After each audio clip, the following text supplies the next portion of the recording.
everybody, hope you all are fine. Open your English translation book at page number 145.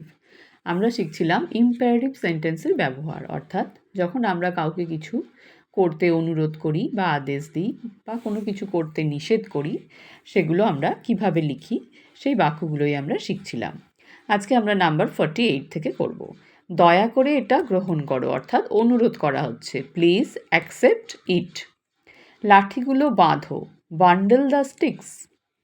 দয়া করে এটা শেষ করো, please end it. Or please complete ইটও বলা যেতে পারে। তাকে মান্য করো, মান্য করা অর্থাৎ শ্রদ্ধা করা, রেসপেক্ট হার অর রেসপেক্ট হিম। পাত্রটা পূর্ণ করো, ফিল দ্য পট।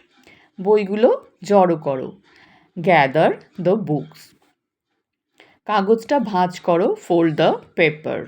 দয়া করে গানটা শোনো, প্লিজ, যেহেতু দয়া করে আছে তাই প্লিজ হবে, please listen to the song.